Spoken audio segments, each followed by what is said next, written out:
Why is it called the Aegean Sea? According to Greek mythology, this sea wasn't named after the hero Theseus.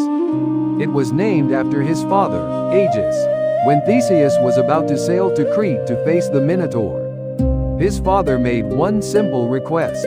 If you come back alive, raise the white sails. Theseus won. He killed the monster. He was sailing home in triumph.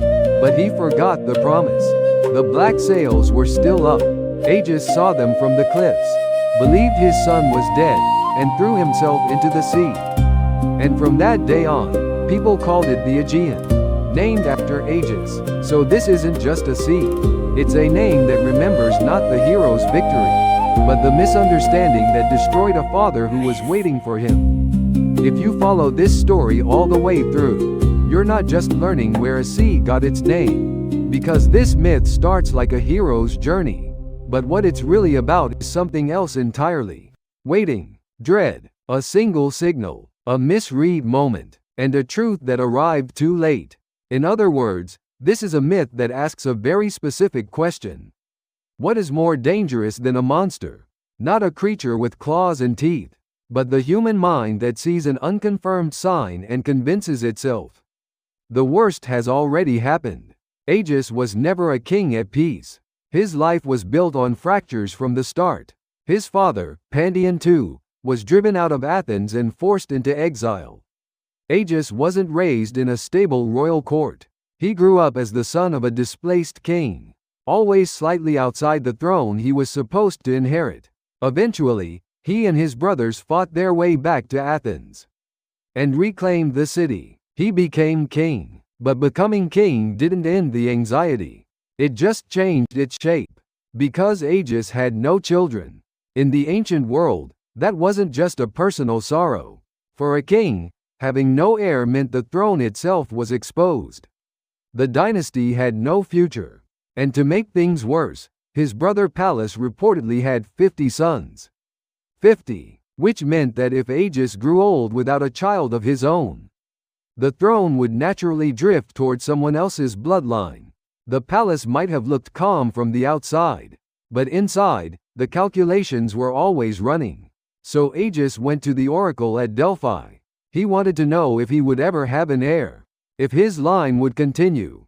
The oracle, as always, didn't answer directly. What he received was this: do not loosen the mouth of the wineskin until you reach the heights of Athens. Nobody could make sense of it, not even Aegeus. On his way back, he stopped at Troezen to visit its king, Pythias, a man known for his wisdom and his ability to read oracular riddles. The moment Pythias heard those words, he understood them, and not just what they meant, but how he could use them. Pythias decided to arrange a union between Aegeus and his own daughter, Aethra. Depending on which version of the myth you follow, he persuaded Aegeus, or tricked him, or made sure he had too much to drink before the night was through. The goal was clear: Pythias wanted to be the grandfather of a great hero. This moment deserves a second look. We often talk about heroes being born into something legendary and golden. But when you actually read the myth, the starting point is rarely that clean. There's calculation where there should be love. There's positioning where there should be blessing. There's political intent where there should be freedom. Theseus, one of the greatest heroes in all of Greek myth, wasn't born from a moment of pure romance. He was born because someone read a prophecy and made a move. That's one of the things that makes Greek mythology so enduring. It gives us heroes, but it never scrubs away the uncomfortable edges of where they came from. When Aethra became pregnant, Aegeus prepared to return to Athens. But before he left, he found a large boulder and hid something underneath it: his sandals and his sword. Then he told Aethra, when our son is old enough to lift this rock, give him what's beneath it, and send him to find me. This isn't just a clever story setup. There's something very deliberate happening here. Aegeus wanted a son, but he wasn't going to simply hand the boy everything. The son would have to come to him. He would have to earn it, prove it, carry the proof himself. From the moment of his birth, Theseus already had a task waiting for him. Before he could be loved, he had to be recognized. Before he could be claimed, He had to prove himself. That gap between a father and a son, the distance that already exists before they've even met, starts right here. Years pass. Theseus grows up in Troezen. Back in Athens, Aegeus has another figure in his life now, Medea. Yes, that Medea, the woman at the center of the Golden Fleece story. A figure of fierce intelligence, deep passion, and terrifying capability when pushed to the edge. The fact that Medea was living beside Aegeus tells you something about the kind of instability that still surrounded him, even on the throne. Then Theseus comes of age. Aethra shows him the rock. He lifts it, pulls out the sandals and the sword, and sets out for Athens. Here's where the story takes a turn that says a lot about who Theseus is. He doesn't take the safe route. A ship would have been faster and easier. Instead, he chooses the overland road, a path notorious at the time for bandits, killers, and figures that had become the stuff of nightmares. Everyone knew to avoid it. Theseus chose it deliberately, because he wasn't just trying to reach his father. He was trying to become someone on the way there. He wasn't going to arrive as a hidden, illegitimate son, with a sword and a story. He was going to arrive as someone whose deeds had already spoken for him. So he went down that road, and he dismantled every threat he found along it. His journey to Athens wasn't a commute. It was a rite of passage. It was the process of writing his own name into the world before anyone else had a chance to define him. When he finally arrived in Athens, Medea recognized immediately what this young man represented. If he was Aegeus's true son, her own position and her son's future were in danger. She moved to eliminate him. She gave him impossible tasks. She prepared a poisoned cup. But at the critical moment, Aegeus recognized Theseus, either by the sword he carried or the sandals he wore, depending on which version you follow. The details shift, but the core is the same. The father saw the son, and he knocked the poisoned cup away. What makes this reunion moving isn't the drama of it, it's the strangeness of it. These two people had never shared a memory. They'd never sat at the same table or walked the same road. There was a father who had buried objects under a rock before his son was even born, and a son who had dug them up and carried them across a dangerous country. And the only thing that connected them, the only bridge across all those absent years, was a sword and a pair of sandals. It's warm and it's hollow at the same time. They found each other, but only with the help of objects. Without those things, they might have stood in the same room and never known. Theseus is recognized. He becomes the heir to Athens. But Athens, at that moment, is not a city celebrating. It's a city that has been living under something heavy for years. There was a debt owed to Minos, king of Crete. After Minos' son Aegeus was killed in Athens, Minos exacted a terrible price. At regular intervals, Athens was required to send 7 young men and 7 young women to Crete. They were fed to the Minotaur, a creature that was half human, half bull, kept deep inside a labyrinth. The Minotaur isn't just a strange creature from someone's imagination. It's what state-sponsored terror looks like when it becomes routine. The most chilling thing about organized cruelty isn't a single violent act. It's the moment when repeated sacrifice starts to feel like just the way things are. For Aegeus, this was the shape of his rule. He was king, and yet, at fixed intervals, the young people of his city were taken away to die, and there was nothing he could do about it. The crown doesn't make the helplessness disappear. Sometimes being at the top means feeling the weight of everything you cannot fix, more clearly than anyone else can. Then Theseus steps forward and says he'll go. He'll face the Minotaur himself. And here Aegeus is pulled in 2 directions at once. As a king, this was exactly what the city needed. A prince willing to walk into the most dangerous place imaginable for the sake of his people. As a father, it was almost unbearable. This was the son he'd only just found. The son he'd waited too long for. The son he'd barely had time to know. And now that son was asking to go somewhere most people didn't come back from. That's the moment Aegeus made his request. If you come back alive, raise the white sails. People remember this line as a plot point. But think about what it actually is. Aegeus couldn't go with his son. He couldn't fight the battle for him. He couldn't even stand close enough to see what happened. All he could do was wait on a cliff and watch for a ship on the horizon. So he reduced everything he needed to know into a single signal. One color against the sky. White meant his son was alive. Black meant he was gone. Love compressed down to a detail. A father's entire world, hanging on the color of a sail. Theseus arrives in Crete and meets Ariadne, the daughter of King Minos. She falls for him, and she gives him a spool of thread. He unwinds it on the way in, kills the Minotaur, and follows the thread back out.